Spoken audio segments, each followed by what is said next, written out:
Okay, we are entering new territory for ridiculousness. Rather than capitulating to Donald Trump's request to secure the border, we are now musing the ideas of an international energy trade war with the United States.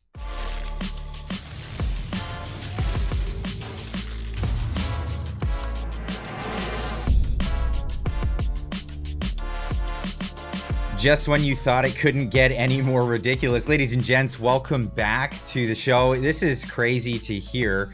It's just exacerbating more and more and more. Now, we all know that the Liberal Party is not going to be in leadership for very much longer, but while they're there, how much damage can they do is the question that we're all asking. And while they're dragging us out through a leadership race before we can have a general election to basically get rid of them, because we've all seen the poll numbers, we're going to be entered into some new territory, some new absolute territory that we never, I don't think, have ever been in Canada with the United States. I mean, since the 1812, I guess. That would be as far back we would have to go to see this. Now, before getting into this clip, where Melanie Jolie says, Brian Lilley pointing out, that she's willing to cut off Alberta's oil exports to the U.S. in response to the Trump tariffs. Let's go and just look at a little bit of the sensibilities of Melanie Jolie. Here she is talking about inflation just a little while ago.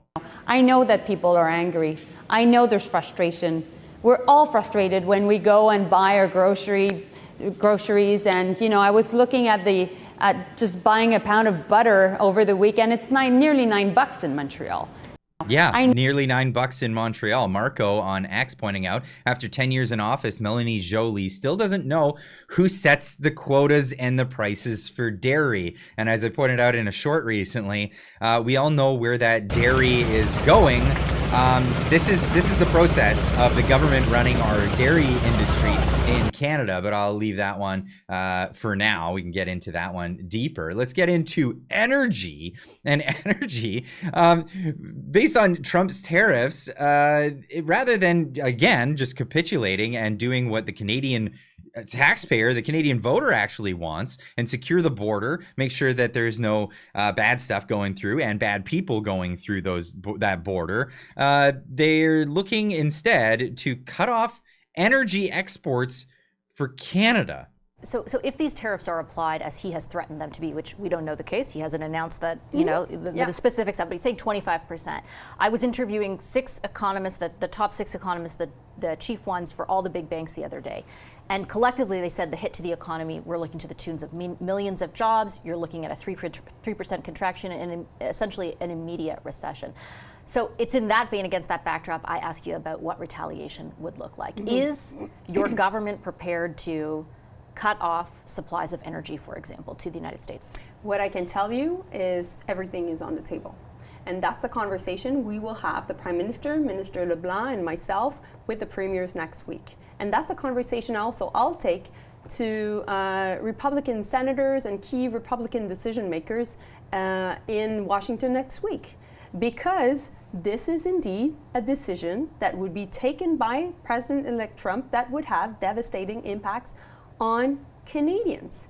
And so for those who are watching us right now, it is important to understand that the threat is real, and we're acting the threat on is it. real.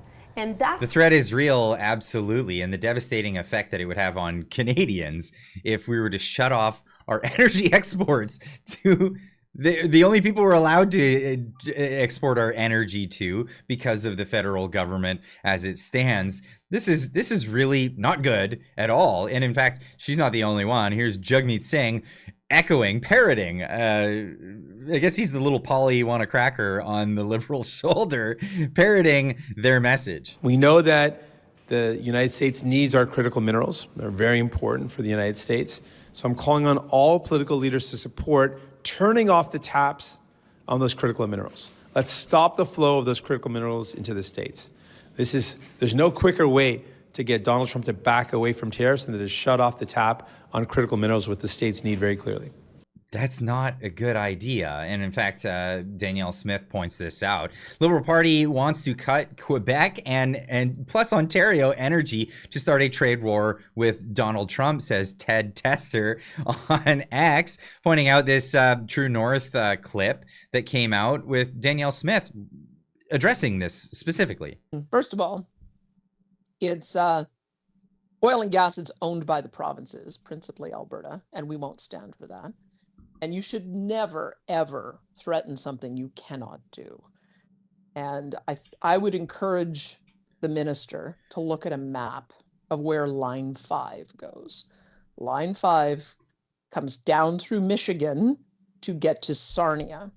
And then that feeds the bulk of the supply needed for Ontario and connects with Line 9, which feeds the bulk of the product needed for Quebec.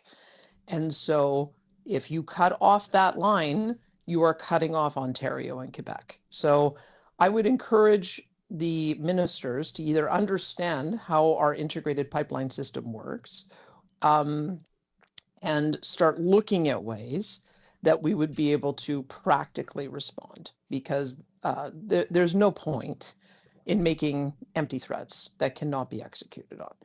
So there are other things, I'm sure, that that we'll all talk about collectively, but let's just remember how integrated our markets are with the Enbridge system, the TC Energy system, that we have a product going back and forth across the border every single day.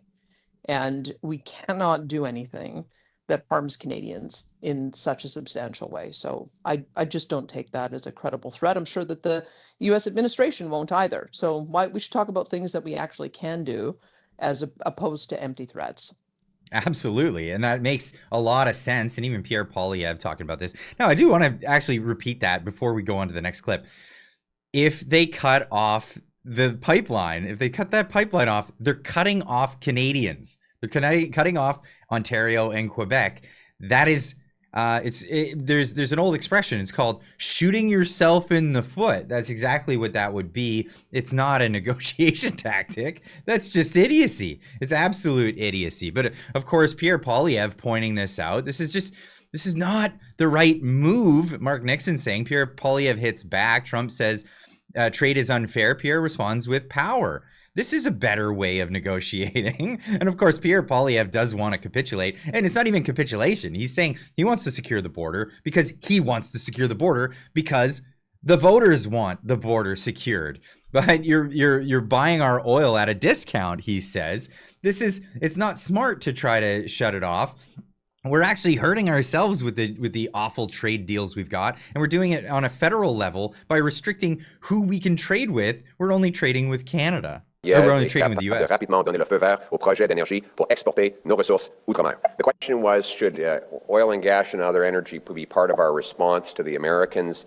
The reality is putting Canadian tariffs on American energy wouldn't do very much because they buy a hell of a lot more oil and gas from us than we do from them. In fact, our entire trade surplus with the Americans is the result of oil and gas.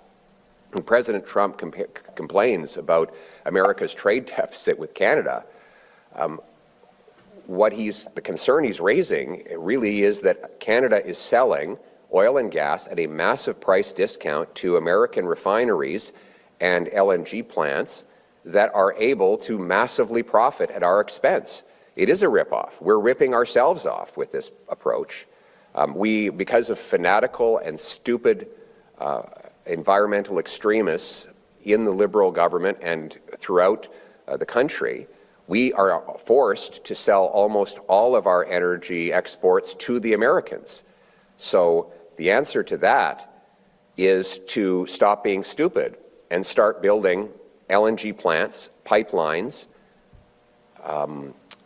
refineries, upgraders, and other energy infrastructure so that we can sell our energy to the world without going through the Americans. That would allow us the independence and the sovereignty that we need to support our economy free from these threats. But I would remind our American friends that they benefit from our affordable, reliable energy, and the alternative is Venezuela, Iran, and other foreign dictatorships. Why would we not want to have a North American energy market that enriches us both? Couldn't have said it better myself. I'll leave this one with you guys. Is it a good idea to, I don't know, what is the old expression? Cut off our nose to spite our face?